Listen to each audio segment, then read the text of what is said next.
समझो बेटा, अभी हमने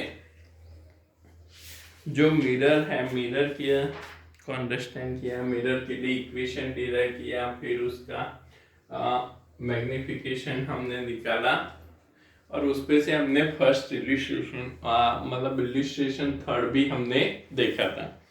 अब आगे हम देखते हैं रिफ्रैक्शन। आई थिंक थोड़ा बहुत रिफ्रैक्शन आप लोगों को पता होगा, आप 10th स्टैंडर्ड में what is the refraction, refraction के बारे में थोड़ा बहुत पढ़ते आए हो। तो यहाँ पे रिफ्रैक्शन को हम रिफ्रैक्शन किसको हम कहते हैं वो चीज हम यहाँ पे समझते हैं। तो रिफ्रैक्शन क्या है? तो the direction of propagation of incident ray of light that enters the other medium changes at the interface of the two media. This phenomena is called the refraction of light. कि with the direction of propagation, कि भाई propagation की जो raise है, raise incident raise है, incident raise की propagation की direction यहाँ पे क्या हो रही है? चेंज हो रही है। तो the direction of propagation of incident ray of light that enters the other media changes at the interface of the two media. This phenomena is called, मतलब यहाँ से आप देख रहे हो तो एक रेज इंसिडेंट हो रहा है, ये इसकी बॉर्डर है PQ। PQ बॉर्डर क्या है? तो PQ बॉर्डर दो मीडियम को, मीडियम 1 और मीडियम 2 को बाइफरगेट कर रहा है, डिफरेंशिएट करता है या अलग करता है दोनों को। जैसे कि यहाँ पे समझो बेटा ये एयर मीडियम है और यहाँ पे ये वाटर है, यहाँ पे ये वाटर है और यहाँ पे ये ऑयल है। तो ये दोनों क्या हुए? डिफरेंट हुए। मीडियम क्या हो रहे? डिफरेंट हो रहे हैं। मीडियम 1 और मीडियम 2 दोनों क्या है? डिफरेंट है। एयर की डेंसिटी क्या होती है? डिफरेंट होती है। वाटर की डेंसिटी डिफरेंट होती है। ऑयल की डेंसिटी भी क्या होती है? डिफरेंट होती है। तो यहाँ पे डेंसिटी क्या हो रही है? चेंज हो रही है। अब जब डेंसिटी चेंज होती है, मीडियम चेंज होता है, तो यहाँ पे ये जो लाइट रेज है, आप लोगों ने देखा होगा कि आप वाटर में जब टॉर्च करते हो तो जो लाइट रेज है वो जिस डायरेक्शन पे आपने इंसिडेंट किए उस डायरेक्शन पे ना मिलते हुए थोड़े आपको क्या मिल रहे? डिफरेंट पोजीशन पे मिल रहे। तो that one is called the refraction. तो यहाँ पे हमने एक इंसिडेंट रेज को एंटर करवाया है, यहाँ पे मीडियम की जो बॉर्डर है, बॉर्डर से ये जो रेज हमको मिल रहा है वो थोड़ा क्या हो रहा है? तो थोड़ा ये बेंट हो रहा है towards the perpendicular line and S जो परपेंडिकुलर लाइन है उस डायरेक्शन में ये यहाँ पे क्या हो रहा है? तो यहाँ पे बेंड हो रहा है। और ये जो एंगल एंड एस के साथ इस रेज ने जो एंगल यहाँ पे कवर किया है, that angle is called the refractive या रिफ्रैक्टेड एंगल, और I is called the incident angle. I को हम क्या कहते हैं? इंसिडेंट एंगल हम कहते हैं।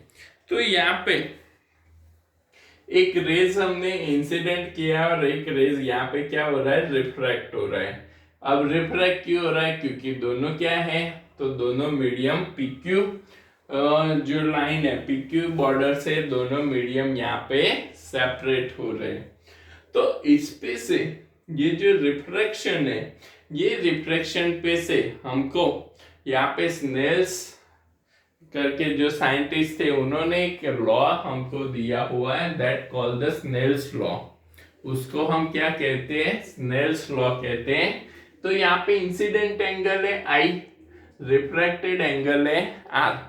तो जो इंसिडेंट एंगल है ना, इंसिडेंट एंगल और रिफ्रैक्टेड एंगल को यूज करके यहाँ पे स्नेल्स ने एक लॉ दिया हुआ है, that law is called the Snell's law. अब स्नेल्स लॉ यहाँ पे क्या है? तो the ratio of sine of angle of incidence to the sine of angle of refraction is always constant. The ratio of sine of angle of incidence to the sine of angle of refraction is always constant. कि भाई जो incidence angle है incidence angle की sine value और refracted angle की sine value का जो ratio है इट इज ऑलवेज कांस्टेंट। और यहाँ पे n/1 को हम क्या कंसिडर करते हैं, n/1 is a constant. n/1 यहाँ पे क्या है, कांस्टेंट है। तो ये लॉ पे से हम क्या लिख सकते हैं, sine I by sine R equals to n/1, sin I by sin R equals to n/1, and here n/1 is called constant and it is called the refractive index of second medium with respect to the first medium। second medium के compare में first medium का refractive index है। n/1 को हम यहाँ पे कई बार n2 by n1 भी लिख सकते हैं। क्या लिख सकते हैं, n/1 को हम n2 by n1 भी लिख सकते हैं। तो दिस इज द रिफ्रैक्शन। ये आपको ध्यान में भी रखना है, कई बार 2 मार्क में ये क्वेश्चन भी हमको पूछा जाता है कि भाई रिफ्रैक्शन क्या है। ओके, तो आप यहाँ पे ये रिफ्रैक्शन है, रिफ्रैक्शन को बेटा आपके नोटबुक में यहाँ पे कॉपी कर लो। तो फिर हम आगे थोड़ा इसको समझते हैं।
अब यहाँ पे हम दो और टर्म समझते हैं, optically denser and optically rare medium.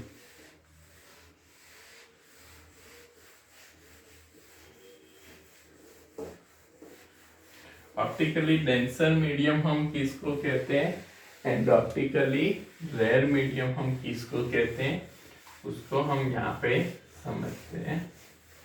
तो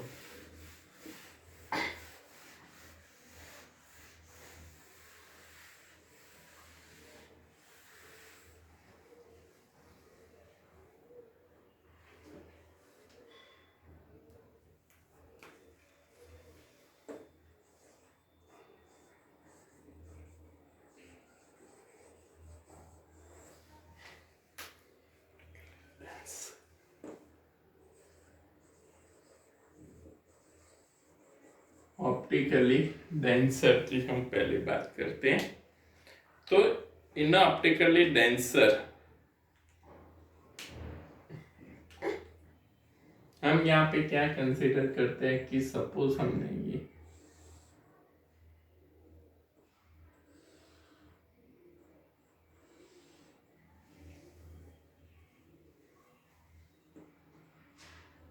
ये हमारी नॉर्मल लाइन है, डॉटेड है वो क्या है, हमारी नॉर्मल लाइन है। तो this is the rarer medium,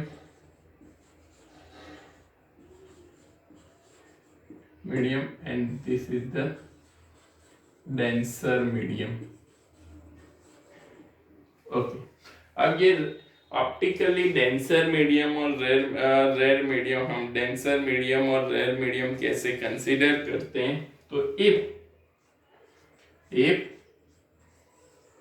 n21 is greater than 1, if n21 is greater than 1 means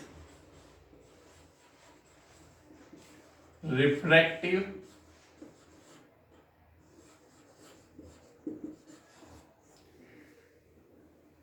index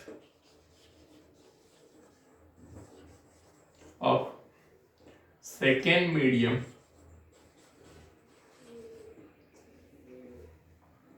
is greater than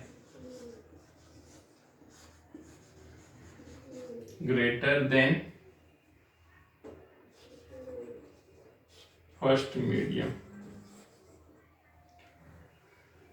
If n21 is greater than 1 means refractive index of second medium is greater than the first medium, first medium से ये क्या है, ज्यादा है।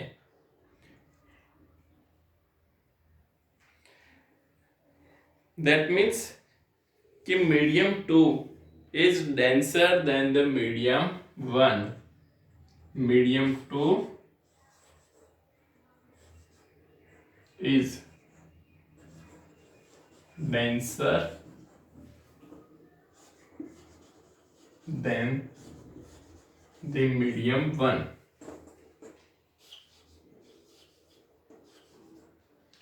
So if n21 is greater than 1 means refractive index of second medium is greater than first medium, medium 2 is denser than the medium 1. तो यहाँ पे according to the Snell's law, according to Snell's law हम यहाँ पे क्या कह सकते हैं, तो according to Snell's law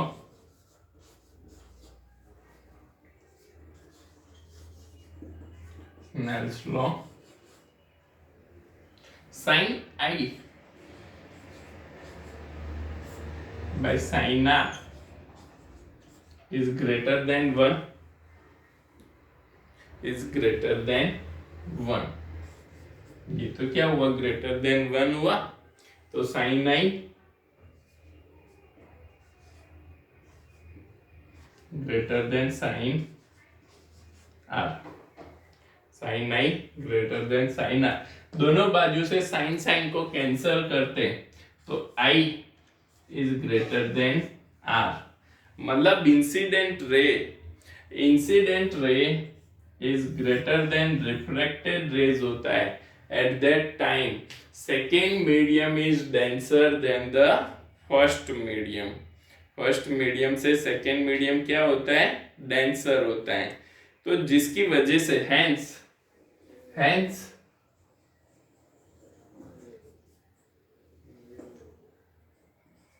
hence refracted ray refracted ray bend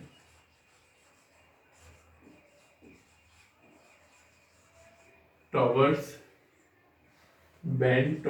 the normal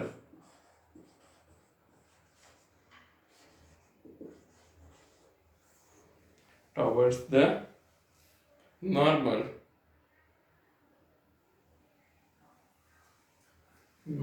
line या towards the normal।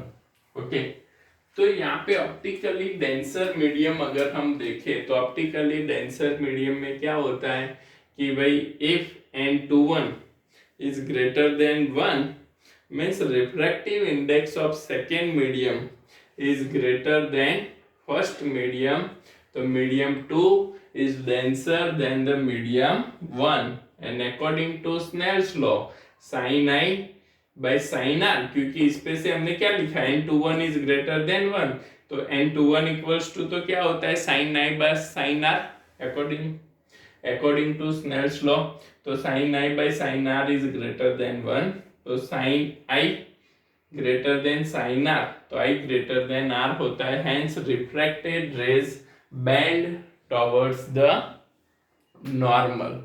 तो ये हुआ हमारा ऑप्टिकली डेंसर मीडियम। अब हम सेकेंड देखते हैं ऑप्टिकली रेयर मीडियम। ओके, अब डेंसर मीडियम आपको समझ में आ जाता है तो रेयर मीडियम आप इजीली अंडरस्टैंड कर सकते हो। तो ऑप्टिकली रेयर या optically rare medium, okay, optically rare medium. तो उसके लिए अगर हम यहाँ पे एक फिगर ड्रॉ करें,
तो ऑप्टिकली रेयर मीडियम में हम क्या ले सकते हैं, तो if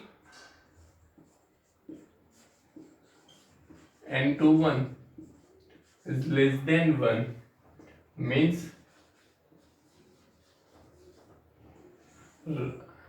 refractive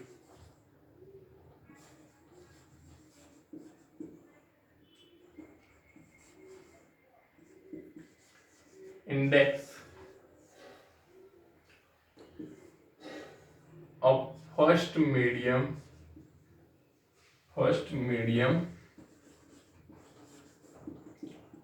is greater than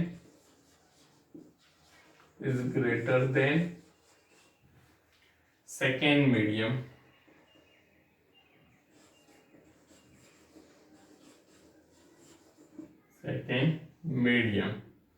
तो medium 1 is denser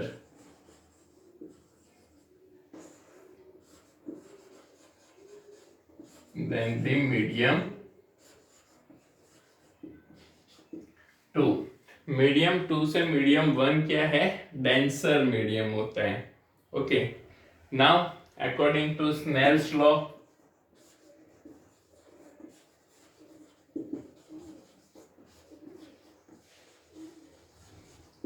Snell's law क्या होगा?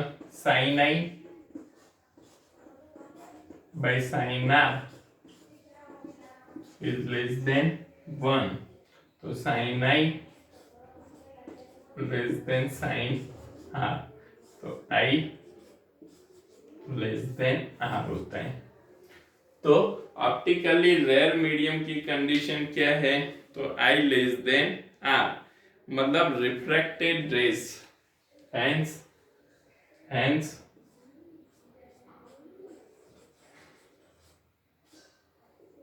refracted rays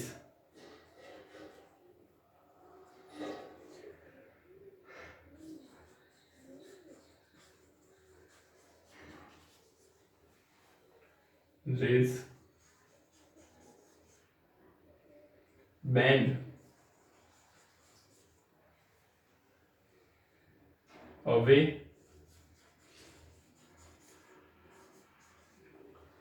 bend away, ये क्या है? अवे जा रहा है नॉर्मल से, away to the normal, away to the normal, normal से ये क्या हो रहा है? अवे जा रहा है, hence refracted rays bend away to the normal. तो इस हिसाब से हम ऑप्टिकली डेंसर और ऑप्टिकली रेयर मीडियम देख सकते हैं। तो यहाँ पे ये दोनों आप लिख लो। तो आगे हम फिर एक न्यूमेरिकल देखते हैं। नेक्स्ट इल्यूस्ट्रेशन, जो नेक्स्ट क्वेश्चन है एक्सरसाइज का फर्स्ट क्वेश्चन हम यहाँ पे देखते हैं।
Champion Harding for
okay. Exercise का फर्स्ट क्वेश्चन हम देखते हैं। यहाँ पे मैं क्वेश्चन पढ़ता हूँ। एक्सरसाइज का फर्स्ट क्वेश्चन 9.1। तो जो हमको क्या दिया है, a small candle 2.5 centimetre in size is placed at 27 centimeter in front of concave mirror of radius of curvature 36 centimetre.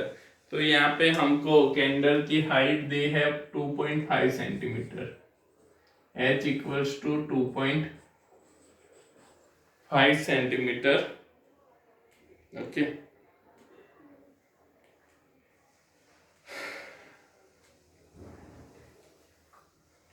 h1 ले लो, इसको हाइट h1 या h भी ले सकते हो आप, h डैश h ले लो, h equals to 2.5 centimetre and 27 centimetre मतलब ऑब्जेक्ट डिस्टेंस u अब 27 सेंटीमीटर इन फ्रंट है, इन फ्रंट ऑफ मिरर हमको दिया हुआ है। अब इन फ्रंट ऑफ मिरर है मतलब क्या होगा, -27, u equals to -27 centimetre. And radius of curvature r equals to also -36 centimetre. Okay, ये भी नेगेटिव आएगा। सो r तो फोकल लेंथ है, इस पे से हमको क्या मिलेगी, r/2, फॉर्मूला हमने आगे देखा था, तो ये हो जाएगी -18 सेंटीमीटर। मैं सीधा लिख लेता हूँ r/2 -18 सेंटीमीटर। ओके, तो हमको यहाँ पे क्या पूछा है, at what distance from the mirror should a screen be placed in order to obtain a sharp image. कि भाई जो स्क्रीन पे इमेज क्रिएट होगी वो स्क्रीन को हम मिरर से कितने डिस्टेंस पे रखें। मतलब यहाँ पे हमको इमेज डिस्टेंस स्क्रीन पे ही इमेज मिलेगी, मतलब हमको निकालना क्या है, इमेज डिस्टेंस निकालना है। इमेज डिस्टेंस v हम यहाँ पे कैलकुलेट करेंगे। दूसरा हमको पूछा है describe the nature and size of the image. कि भाई ये कैसी नेचर की इमेज है, कैसी साइज की इमेज है, वो हमको डिस्क्राइब करना है। जैसे पहले हमने इलिस्ट्रेशन 1 आगे देखा था, उसमें जैसे किया था वैसे ही यहाँ पे करना है। तो यहाँ पे हमको पहले तो क्या निकालना है कि भाई पहले तो हमको इसका इमेज डिस्टेंस कैलकुलेट करना है। तो इमेज डिस्टेंस के लिए हमारे पास फॉर्मूला है 1/f equals to 1/v plus 1/u। तो यहाँ पे 1/v हमको v निकालना है, उसको सब्जेक्ट करें तो 1/f माइनस 1/u, इसको इस साइड ले लिए तो 1/v equals to 1/f -18 minus 1 u -27।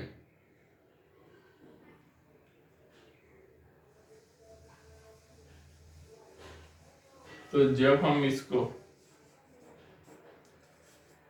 Solve करते हैं तो -1/18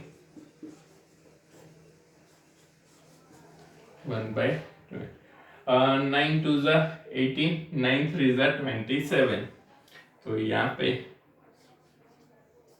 1/v equals to -3 + 2 divide by LCM कितना आएगा, 54 आएगा। डिवाइड बाय एलसीएम क्या आएगा, 54।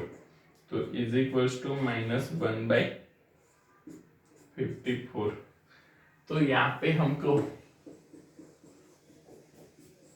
v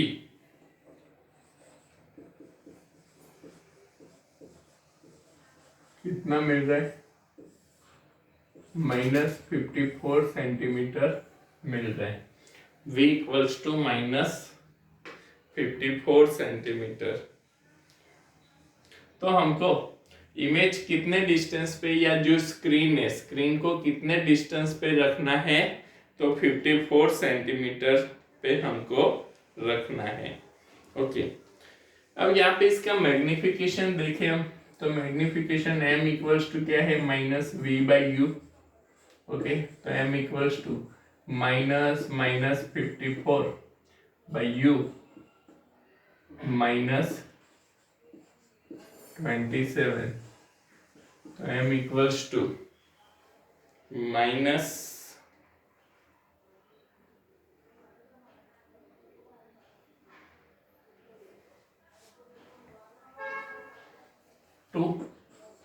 अब ये तो क्या है, तो h dash by h, m equals to क्या होता है, h डैश। h डैश क्या है, तो it is the height of image. H dash क्या है? Height of image. तो H dash by H equals to -2, तो H dash equals to -2h, तो H dash equals to -2 into 2.5 centimetre, तो H dash हमको मिलेगा -5 centimetre.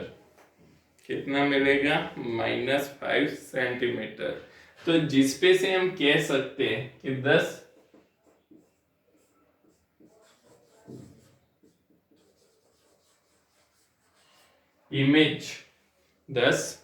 image will be real